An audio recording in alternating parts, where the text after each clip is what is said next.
আমাবস্যার রাত, ঘড়ির কাঁটা প্রায় 2টোর দিকে।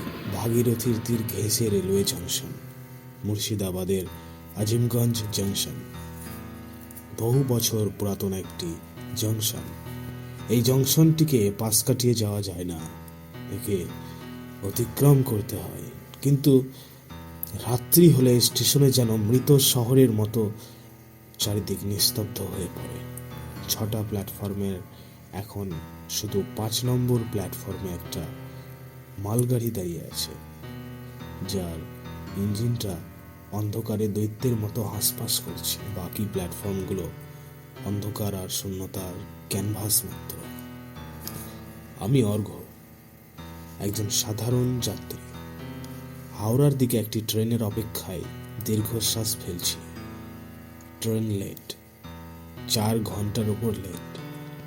এই জংশনটা দিনের বেলায় লোকজনের আনাগোনায় একদম গমগম করে, কিন্তু রাত নামলেই যেন পুরোনো দিনের কোনো অভিশাপ জেগে ওঠে।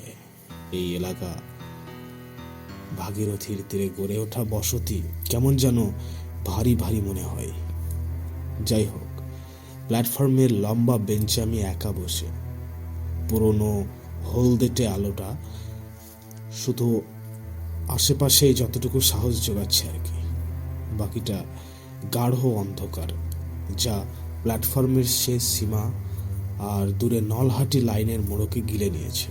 এখানে অপেক্ষারও অন্য একটা গন্ধ আছে, কয়লা আর মরচে ধরা লোহার গন্ধ। আর একটা ভয়, একটা চাপা না জানা ভয়। লোকালয়ের এত কাছে থেকেও কিসের এমন নিস্তব্ধতা? মনে হয় যেন রেল লাইনের নিচে লুকিয়ে আছে কোনো বহু পুরনো না বলা রহস্য। আজিমগঞ্জ, তুমি কি শুধু একটি স্টেশন, নাকি সময়ের স্রোতে হারিয়ে যাওয়া কোনো গোপন গল্পের সাক্ষী? এই রাত, এই নিস্তব্ধতা, এরা তো স্বাভাবিক নয় অর্ঘ্য। এরা যেন কিছু আড়াল করছে। প্ল্যাটফর্মের ওই শেষের দিকে যেখানে আলোটা আর পৌঁছায়নি, সেখানে কি কেউ অপেক্ষা করছে, নাকি অন্য কিছু? হাতঘড়ির টিকটিক শব্দটা আজ কেন এত জোরে কানে বাজছে? এই শব্দটা যেন বলছে সময় আসছে, সময় ফুরিয়ে আসছে। আমার ক্লান্ত শরীর যেন এখন ঘুমের দিকে ঢলে পড়ছে। ক্লান্ততার ভরে যেন আমি ধীরে ধীরে বিষণ্ণ হয়ে পড়ছি। হঠাৎ দূরে প্ল্যাটফর্ম নম্বর 6-এর দিকে একটা অস্পষ্ট ছায়া নড়ে উঠল। প্রথমটায় ভেবেছিলাম হয়তো কুকুর বা কোনো ভবঘুরে হবে হয়তো, কিন্তু ছায়াটা স্থির হয়ে দাঁড়িয়ে একজন মানুষ। আবার আশ্চর্য হয়ে তাকালাম। লোকটা প্ল্যাটফর্মের শেষ প্রান্তে, একদম অন্ধকারে দাঁড়িয়ে। তার চেহারা বা পরনের পোশাক কিছুই যেন স্পষ্ট বোঝা যাচ্ছে না, কেবল বোঝা যাচ্ছে সে স্থির হয়ে আমার দিকেই তাকিয়ে আছে। আমার ভেতরে একটা কাঁপুনি চলে এলো, ভয় হলো। আমি উঠে দাঁড়ালাম, ইতস্তত করে বললাম, কে ওখানে? কিন্তু কোনো উত্তর নেই, শুধুই নিস্তব্ধতা, নিস্তব্ধতা। মালগাড়ির ইঞ্জিনের ধূপধাপ শব্দ ছাড়া আর কোনো আওয়াজ নেই। আমার বুকটা আরো ধকপুক করতে শুরু করলো। নিজেকে বোঝানোর চেষ্টা করলাম হয়তো রেলের কোনো কর্মচারী বা ভুল করে আসা কোনো যাত্রী হবে, কিন্তু লোকটার এমন অদ্ভুত দাঁড়িয়ে থাকাটা স্বাভাবিক তো নয়। সে এক পাও নড়ছে না, আমার দিকে একভাবে তাকিয়ে আছে, কিন্তু আমি তার চোখ দেখতে পাচ্ছি না। মনে হচ্ছে সে আমাকে দেখছে না, দেখছে আমার ভেতরের কিছু একটাকে। হঠাৎ লোকটার ডান হাতটা তুলল, খুব ধীর গতিতে তুলল, যেন জলের নিচে ভাসমান কোনো হাত। তার হাতের ভঙ্গিমাটা আমার কাছে পরিচিত মনে হলো। সে যেন আমাকে ইঙ্গিত করছে আসার জন্য। আয় আয়, প্ল্যাটফর্ম নম্বর 6। আমি 2 পা পিছিয়ে এলাম। এ কিসের ইঙ্গিত? কেন এই নিঝুম রাতে আমাকে ওই অন্ধকার প্ল্যাটফর্মে ডাকছে?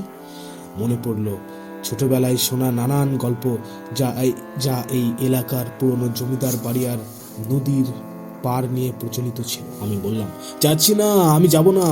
আমার ট্রেন 5 নম্বরে, ওই মালগাড়ির পাশ দিয়ে 6 নম্বর প্ল্যাটফর্মে যাওয়া মানে নিজের বিপদ ডেকে আনা। কিন্তু ওই লোকটা, সে কেন এলো? সে কি আদৌ মানুষ? তার ওই স্থির দৃষ্টির নিচে যেন কোনো পুরনো লোভ, কোনো অতৃপ্ত আত্মা লুকিয়ে আছে মনে হচ্ছে। আমার মানিব্যাগে যে টাকাটা আছে, সেটার গন্ধ কি সে পেয়েছে? নাকি এর চেয়েও গভীর কিছু? না অর্ঘ্য, না ভয় পেও না, তুমি এই প্ল্যাটফর্মের আলো ছেড়ে অন্ধকারে কখনোই যাবে না। আমি দ্রুত সিদ্ধান্ত নিলাম, অপেক্ষা নয়, বিপদ থেকে পালানো দরকার। আমি আমার ব্যাগটা তুলে নিলাম এবং স্টেশন মাস্টারের ঘরের দিকে হাঁটতে শুরু করলাম। যদিও জানি ওই ঘরও এখন প্রায় অন্ধকার, স্টেশন মাস্টার নেই। পিছনে তাকাবার চেষ্টা করলাম, একবার তাকালাম, লোকটা দেখছি তখনও দাঁড়িয়ে, কিন্তু এবার যেন তার হাতের ইশারাটা আরো জোরদার হলো। প্ল্যাটফর্ম নাম্বার 6-এর একদম শেষ প্রান্তে, যেখানে লাইনের মোড়, সেখানেই পা বাড়লো। তার গতি স্বাভাবিক নয়, তার গতি যেন অস্বাভাবিক মনে হলো, যেন হাঁটে না, সে যেন ভেসে চলেছে। কিছুক্ষণের মধ্যেই সে বাকের অন্ধকারে মিশে গেল। আমি হাঁপ ছেড়ে বাঁচলাম। কি ছিল ওটা? কি আমি কি ভুল দেখেছি? ঠিক তখনই 4 নম্বর প্ল্যাটফর্ম থেকে একটা তীক্ষ্ণ হুইসেল বেজে উঠল। একটা ট্রেন আসছে। আমি আশ্চর্য, আমার ট্রেনের ঘোষণা তো এখনো হয়নি। আমি দৌড়ে 5 নম্বর প্ল্যাটফর্মে এলাম। আলো আধারে দেখলাম একটা ছোট লোকাল প্যাসেঞ্জার ট্রেন 4 নম্বর প্ল্যাটফর্মে ঢুকলো, যেটা সাধারণত এই লাইনে চলে না। ট্রেনের ভেতরের আলো প্রায় নিভে নিভে হয়ে আসছে, কোনো যাত্রী নেই বললেই চলে। কিন্তু ট্রেনটি থামলো। আমি দেখলাম তার একটা কামরার দরজা সামান্য খোলা, একটা মৃদু আলো বেরিয়ে আসছে। সেই আলোতে এক ঝলক দেখলাম সেই লোকটাকে। সে কামরার দরজায় দাঁড়িয়ে, আর মুখটা এবার পুরোপুরি স্পষ্ট। কোনো রাগ, কোনো ভয় বা লোভ নেই সেই চোখে, শুধু একটা গভীর শূন্যতা। সে মুচকি হাসলো আমার দিকে তাকিয়ে ফিসফিস করে যেন কিছু বলল, কিন্তু মালগাড়ির শব্দে কিছু শোনা গেল না। কিন্তু তার ঠোঁট নড়া দেখেই আমি শব্দটা যেন শুনতে পেলাম। সে একটা নাম উচ্চারণ করল, যে আজিমগঞ্জ জংশনেই এক শীতের রাতে হারিয়ে গিয়েছিল, যা ট্রেনের অপেক্ষায় আমি সেদিনও বসেছিলাম। আমি স্থবির হয়ে গেলাম। 1 সেকেন্ড, 1 নিমেষে। ততক্ষণে ট্রেনটা আবার চলতে শুরু করলো। নিভু নিভু আলো নিয়ে দ্রুত বেরিয়ে যাচ্ছে প্ল্যাটফর্ম থেকে। আমি চিৎকার করে ডাকতে চাইলাম, কিন্তু গলা দিয়ে কোনো শব্দ বের হলো না। ট্রেনটা বাঁক নিল, আর ঠিক সেই মুহূর্তে আমি খেয়াল করলাম ট্রেনটার গায়ে কোনো নম্বর নেই কোনো গন্তব্যের নাম। শুধু প্ল্যাটফর্মের আলোই একবার চকচক করে উঠল। কামরার দরজার পাশে ঝোলানো একটা ভাঙা বোর্ড, সেখানে লেখা রয়েছে নলহাটি স্টেট রেলওয়ে 1872। আমার সারা শরীর ঠান্ডায় বরফের মতো জমে গেল। নলহাটি স্টেট রেলওয়ে, এটা তো সেই লাইন যা আজ থেকে বহু বছর আগে বন্ধ হয়ে গিয়েছিল। আমি একা দাঁড়িয়ে রইলাম আজিমগঞ্জ জংশনের নিস্তব্ধ প্ল্যাটফর্ম। হ্যাঁ, আমি ঘুমিয়ে পড়েছিলাম। না, ট্রেনটা চলে গেল নাকি? ট্রেন মিস করলাম নাকি? দেখি সময়টা, দেখি।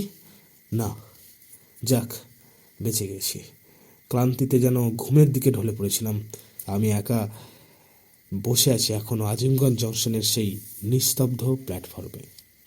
অন্ধকারে মালগাড়িটার ইঞ্জিন হাঁসফাঁস করছে, আর আমার কানে বাজছে সে নিস্তব্ধ ট্রেনের ইঞ্জিনের এক অলৌকিক শব্দ। তো গল্পটি শুনে কেমন লাগলো? আপনি কি এমন আরো গভীর নীতিমূলক গল্প শুনতে চান? অবশ্যই চ্যানেলটি সাবস্ক্রাইব করুন, লাইক করুন এবং সঙ্গে থাকুন।